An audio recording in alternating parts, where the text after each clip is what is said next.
4 months later, I'm wrapping up part 2 of this. If you have not seen part 1, the link is below. You should watch that first. And just a quick refresher before we dive in. Dimensionality refers to the number of information parameters a function is using, 1 through 4, 1 and 2 being weak, and 3 and 4 being strong. The first dimension is experience, and 1D functions are the weakest functions. Each type has 2 1D functions that only use experience. All right, so what's a 2D function? A 2D uses the first parameter of experience, just like the 1D functions. All the functions use this. It also uses norms. That's the second parameter. Norms is the ability to recognize and apply standard practices from one's surrounding. This is information concerning the assessment of the aspect by others. This assesses things along the lines of as is customary or as it should be.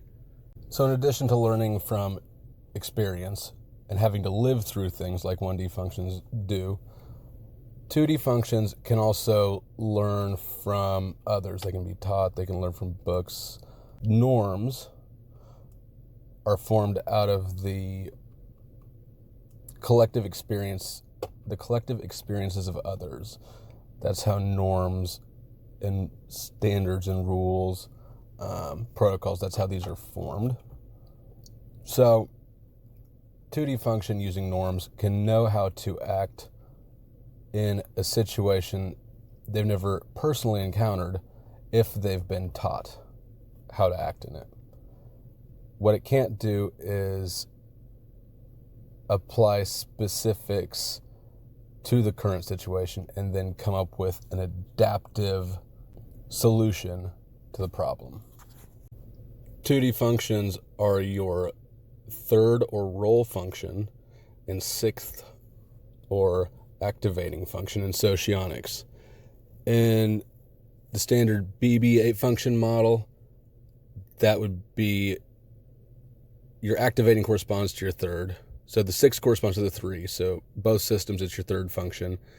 And then the third corresponds to the 8th. So in BB's lineup, it would be third and 8th function.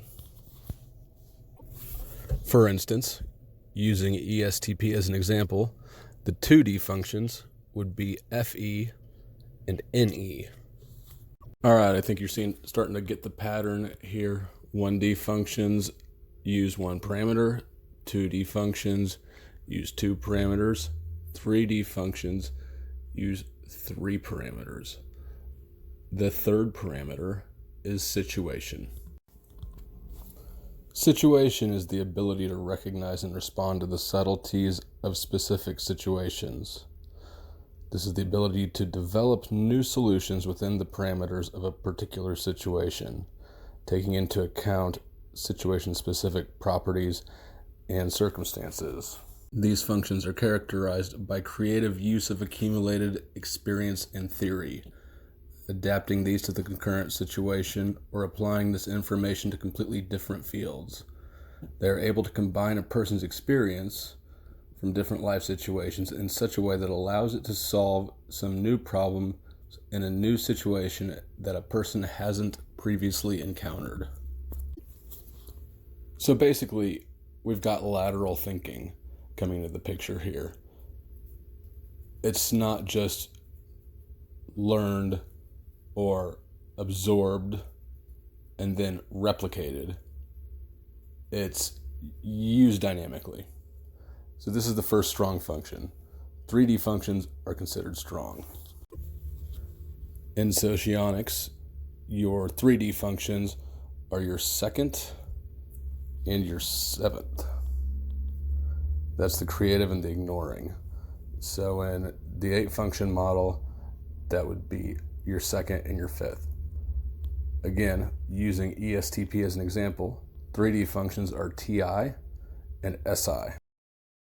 And finally, 4D functions. These are the strongest functions, and they use all of the 3 preceding parameters and the final fourth one, which is time. Time is the ability to recognize and envision development over time. This is the ability to evaluate or to transfer a situation in time, to model a situation in another time frame.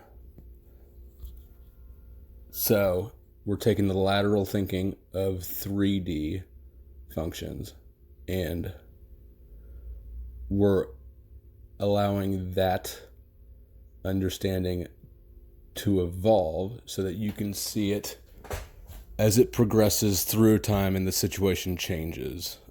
So think of a game of chess.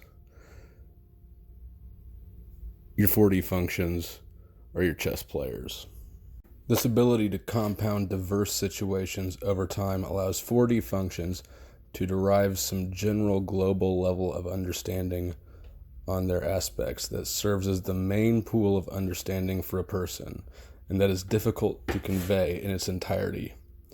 These functions are capable of coming up with something that is radically new in principle. In Socionics, this is your first and eighth function, so that's your leading and your demonstrative. In the 8-function model, it would be your first and your sixth. ESTP's 4D functions are SE and TE. So, as an ESTP myself, these two functions really form a large part of how I understand the world. This might be sort of surprising or contrary to a lot of people who aren't familiar with Socionics to hear that an ESTP isn't primarily using SE and TI to construct their worldview. But we are actually better with our TE than our TI, even though we value our TI and not our TE.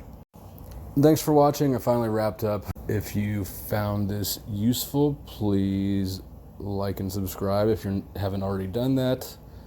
If you'd like to support the channel, my PayPal is in the description box below, as is the link to Patreon. All support is very much appreciated.